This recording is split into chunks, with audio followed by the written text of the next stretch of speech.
Hi dears, നിങ്ങൾക്കായുള്ള ഇന്നത്തെ message. ഇന്ന് ഒരു പൈൽ റീഡിംഗ് തന്നെയാണ് ഉദ്ദേശിക്കുന്നത്. കഴിഞ്ഞ പ്രാവശ്യം നമ്മൾ ചോദിച്ചത് നിങ്ങളുടെ യഥാർത്ഥ ശക്തി എന്തായിരുന്നു എന്നാണ്. അപ്പോൾ ഇപ്രാവശ്യം നമുക്ക് നോക്കാം നിങ്ങളുടെ ബ്ലോക്ക് എന്താണ്, അല്ലെങ്കിൽ നിങ്ങൾക്കുള്ള ചലഞ്ചസ് എന്താണെന്ന് നോക്കാം. നമുക്ക് നിങ്ങളുടെ ചലഞ്ചസ് അപ്പോൾ 2 ഗ്രൂപ്പായിട്ട് തന്നെ എടുക്കാം. ആദ്യത്തെ ഗ്രൂപ്പുകാരുടെ ചലഞ്ചസ്, അതും നമുക്ക് ഈ ഒരു മാസം അതായത് ഈ ഒരു മാർച്ച് മാസത്തെ നിങ്ങൾ നേരിടാൻ ചാൻസ് ഉള്ള, ഇനിയിപ്പോൾ കുറച്ചുള്ളൂ, ആ ഒരു ബാക്കി ദിവസങ്ങളിൽ നിങ്ങൾക്ക് മുന്നിൽ വരാൻ സാധ്യതയുള്ള ചലഞ്ചസ് എന്താണെന്ന് നമുക്ക് നോക്കാം. അപ്പോൾ ആദ്യത്തെ ഗ്രൂപ്പുകാരുടെ ചലഞ്ചസ് എന്താണെന്ന് നമുക്ക് കാർഡ് സെലക്ട് ചെയ്യാം. ഇതാണ് ഗ്രൂപ്പ് നമ്പർ 1കാർക്കുള്ള കാർഡ്. രണ്ടാമത്തെ ഗ്രൂപ്പുകാർ, അവർക്ക് ഇനിയുള്ള ദിവസം വരാൻ സാധ്യതയുള്ള, ഈ മാസം ഇനിയുള്ള ദിവസം വരാൻ സാധ്യതയുള്ള ചലഞ്ചസ് എന്താണെന്ന് നോക്കാം.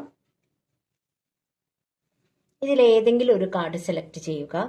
സെലക്ട് ചെയ്തു എന്ന് വിചാരിക്കുന്നു. നമുക്ക് ആദ്യത്തെ ഗ്രൂപ്പുകാരുടെ ചലഞ്ചസ് എന്താണെന്ന് നോക്കാം. Okay, 8 of pentacles. അതായത് ഒരേ കാര്യം തന്നെ ആവർത്തിച്ച് ചെയ്യേണ്ടതായിട്ട് വരും.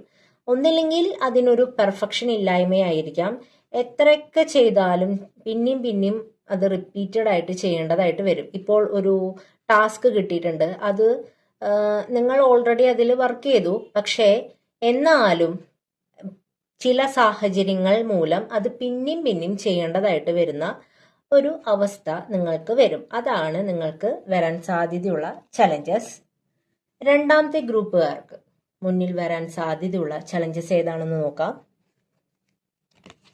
ഓക്കെ, നിങ്ങളുടെ ഇന്നർ ചൈൽഡ് ഹീലിംഗ് കൃത്യമായി നടക്കാത്തത് മൂലമുണ്ടാകുന്ന ബുദ്ധിമുട്ടുകളാണ് ചലഞ്ചസ് ആയിട്ട് ഇനി അങ്ങോട്ടുള്ള ഈ ഒരു മാസം കഴിയാൻ ഇനി കുറച്ച് നാളല്ലേ ഉള്ളൂ. ആ ഒരു കുറച്ച് ദിവസം നിങ്ങൾ നേരിടാൻ ചാൻസ് ഉള്ള ചലഞ്ചസ്, ഇന്നർ ചൈൽഡ് ഹീലിംഗ്. പിന്നെ ഒരു കാര്യം, സിറ്റുവേഷൻ പോസിറ്റീവ് ആയിരിക്കും, പക്ഷേ നിങ്ങൾക്കതിലൊരു തൃപ്തി ഇല്ലാണ്ട് നിങ്ങളുടെ ഓവർ തിങ്കിങ് മൂലം ആ ഒരു സിറ്റുവേഷനെ നിങ്ങൾ നെഗറ്റീവായിട്ട് എടുക്കാനുള്ള സാധ്യത കാണുന്നുണ്ട്.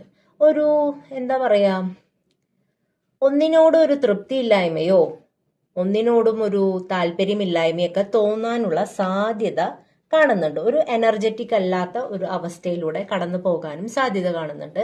ഇതാണ് നിങ്ങൾക്കുള്ള ചലഞ്ച്. Thank you dears.